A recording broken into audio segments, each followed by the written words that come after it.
আসসালামু আলাইকুম এভরিওয়ান, কেমন আছো তোমরা সবাই? আশা করি সবাই অনেক ভালো আছো আর আল্লাহর রহমতে আমি অনেক ভালো আছি। তো আজকেও বরাবরের মতো একটা ভিডিও নিয়ে চলে এসেছি। আর ভিডিওটা কি সেটা তো তোমরা দেখতেই পারতেছো। ভিডিওটা হলো এই যে পাঙ্গাস মাছগুলোই রান্না করবো, সেটাই তোমাদের সাথে শেয়ার করব।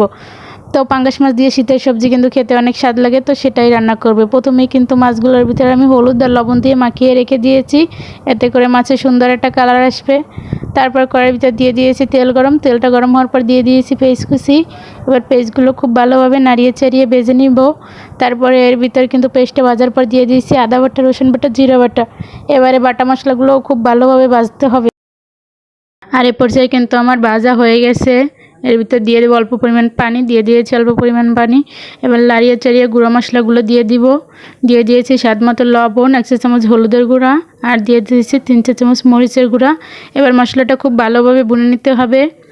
আগে কিন্তু আমি সে রিলস ভিডিওতে এই পাঙ্গাস মাছটা রান্না শেয়ার করেছি, তোমরা কিন্তু অনেকেই অনেক পছন্দ করেছো। তো আজকে ফুল ভিডিওটা দিলাম। তো তারপরে কিন্তু মশলাটা খুব ভালোভাবে ভুনে আমার মাছগুলো দিয়ে দিয়েছি। আর কিছুক্ষণ পরে কিন্তু আমি মাছগুলো উল্টে দিচ্ছি। মাছটা সুন্দরভাবে ভুনে তারপর কিন্তু সবজিটা দিয়ে ভুনতে হবে, খেয়াল রাখতে হবে ভেঙে না যায়। আর এই পর্যায়ে কিন্তু আর মাছগুলো বোনা হয়ে গেছে, মাছগুলো তুলে নিচ্ছি। আর মাছগুলো আস্তে আস্তে তুলতে হবে, কারণ এ পর্যায়ে কিন্তু মাছগুলো সেদ্ধ হয়ে গেছে, ভেঙে যাওয়ার চান্স অনেকটাই বেশি। তো যাই হোক, আমি কিন্তু আস্তে আস্তে করে মাছগুলো তুলে নিচ্ছি।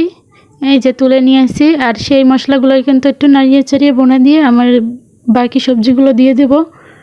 আমি কিন্তু এখানে অনেকটাই সবজি দিয়েছি।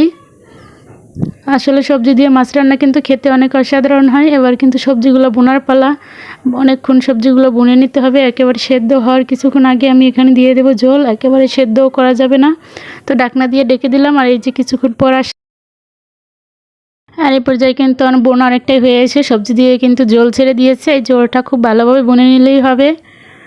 আর এই যে পর্যায়ে কিন্তু আমার বোনা হয়ে গেছে, মাছগুলো আমি উপর দিকে দিয়ে দিচ্ছি, দিয়ে তারপরে ঝোলটা দিয়ে দিব। এই রান্নাটা কিন্তু খেতে অনেকটাই অসাধারণ হয়েছে। আমি নিজেই রান্না করার সময় ভাবতে পারিনি এই রান্নাটা যে এতটা স্বাদ হবে।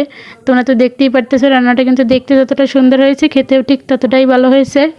তারপর দিয়ে দিলাম ঝোল। বাটিটা আমি একটু ধুয়ে অল্প পরিমাণ ঝোল দিয়ে দিয়েছি। এবার নাড়িয়ে চাড়িয়ে নেব। নাড়িয়ে চাড়িয়ে এবার একটা ঢাকনা দিয়ে ডেকে দিব। ডেকে দিয়েছি। আর জালটা কিন্তু একদম লো হিটে করে দেবো, এতে আমার কিন্তু অনেকটাই সবজি যাতে খুব ভালোভাবে সেদ্ধ হয়। তো যাই হোক, এ পর্যায়ে কিন্তু ওর মাছটা হয়ে এসেছে। আমি কিছু কাঁচামরিচ দিয়ে নামিয়ে নেব, এতে করে কিন্তু অনেক সুন্দর একটা ফ্লেভার আসবে। তো যাই হোক, এ পর্যায়ে কিন্তু আমার তরকারিটা প্রায় হয়ে এসেছে, তুলে নিব। তো অবশ্যই কিন্তু তোমরা কমেন্টে বলে যাবে তরকারিটা কেমন হয়েছে।